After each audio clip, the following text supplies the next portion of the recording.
మెదక్ జిల్లా నర్సాపూర్ మండలం కాగస్ మద్దూరు గ్రామ దళితులు తాత ముత్తాతల నుండి ఎవరైనా చనిపోతే 0.23 గుంటలలో బొందలు పెడుతున్నారని, దానికి ఎటువంటి హక్కుపత్రం లేకపోవడంతో కొంతమంది రియల్టర్లు కబ్జా చేయడం కోసం ప్రయత్నిస్తున్నారని సిపిఎం పార్టీ జిల్లా కార్యదర్శి ఏ మల్లేశం అన్నారు.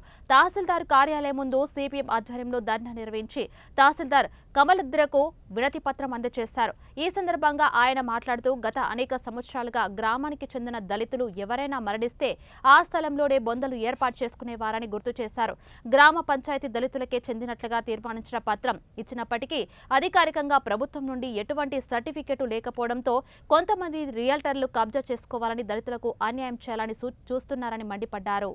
జిల్లా నర్సాపూర్ మండలంలోని కాగజమద్దూరు గ్రామంలో గల దళితుల శ్మశాన వాటికకు హక్కుపత్రం ఇవ్వాలని చెప్పి గత 3-4 సంవత్సరాలుగా దళితులు అనేక రూపాల్లో ధర్నాలు, ఉద్యమాలు నిర్వహించినప్పటికీ ప్రభుత్వం వైపు నుంచి కానీ అధికార యంత్రాంగం వైపు నుంచి కానీ సరైనటువంటి స్పందన రాలేదు. గతంలో ఆర్డీఓ గారికి, తహసీల్దార్ కార్యాలయంలో, కలెక్టర్ కార్యాలయంలో కూడా దరఖాస్తు చేసుకోవడం జరిగింది. గత జూన్ నెల 10వ తేదీ నాడు కూడా గ్రీవెన్సెల్లో జిల్లా కలెక్టర్ గారికి కూడా మేము దరఖాస్తు చేసినాం. దరఖాస్తు చేసినప్పటికీ నెల రోజులు పూర్తిగా వస్తున్నా ఇప్పటి వరకు రెవెన్యూ కార్యాలయం నర్సాపూర్ వారు వచ్చి కనీసం పంచనామా కూడా నిర్వహించలేదు. ఇట్టి భూమిలో పంచనామా నిర్వహించి శ్మశాన వాటిక ఉన్నది ఇక్కడ బొందలు ఉన్నాయని చెప్పి కనుక ధృవీకరించినట్టయితే జిల్లా కలెక్టర్ గారు హక్కుపత్రం ఇచ్చేటువంటి అవకాశం ఉంది.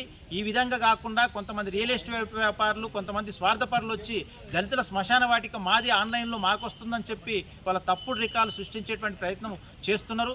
ఈరోజు నర్సాపూర్ మండల తహసీల్దార్ కార్యాలయం ముందు మరోసారి కాగజమద్దూరు గ్రామానికి సంబంధించినటువంటి దళితులందరూ కూడా సిపిఎం పార్టీ ఆధ్వర్యంలో ధర్నా కార్యక్రమాన్ని నిర్వహించడం జరిగింది. తహసీల్దార్ గారికి వినతిపత్రం కూడా సమర్పించడం జరిగింది. ఇప్పటికైనా నర్సాపూర్ తహసీల్దార్ కార్యాలయం నుండి వెంటనే పంచనామా నిర్వహించి జిల్లా కలెక్టర్ గారికి సిఫార్సులు పంపించాలని చెప్పి హక్కుపత్రం వచ్చే విధంగా రికమెండ్ చేయాలని చెప్పి మేము సిపిఎం పార్టీ జిల్లా కమిటీ తరఫున డిమాండ్ చేస్తున్నాం. ఒకవేళ ఈ రకంగా వెంటనే పంచనామా నిర్వహించినట్టయితే మేము అవసరమైతే లిరే నిరాదీక్షలు కానీ ఇతర రూపాల్లో పోరాటాలకు సిద్ధమవుతామని చెప్పి హెచ్చరిక చేస్తాం. కాగజమద్దూరు దళితుల శ్మశాన వాటిక హక్కుపత్రం, కాగజమద్దూరు దళితుల శ్మశాన వాటిక హక్కుపత్రం పంచనామా చేయాలి వెంటనే తహసీల్దార్ గారు, పంచనామా చేయాలి వెంటనే తహసీల్దార్ గారు, పంచనామా చేయాలి వెంటనే తహసీల్దార్ గారు, పంచనామా చేయాలి దళితుల శ్మశాన వాటికను వెంటనే, దళితుల శ్మశాన వాటికకు వెంటనే హక్కుపత్రాన్ని, కాగజమద్దూరు గ్రామంలో దళితుల శ్మశాన వాటిక హక్కుపత్రాన్ని వెంటనే, కాగజమద్దూరు గ్రామంలో దళితుల శ్మశాన వాటిక హక్కుపత్రం వెంటనే, కాగజమద్దూరు గ్రామంలో దళితుల శ్మశాన వాటిక హక్కుపత్రం వెంటనే, వెంటనే సర్వే నిర్వహించాలి, వెంటనే తహసీల్దార్ గారు పంచనామా చేయాలి, దళితుల శ్మశాన వాటిక కాగజమద్దూరులో వెంటనే పంచనామా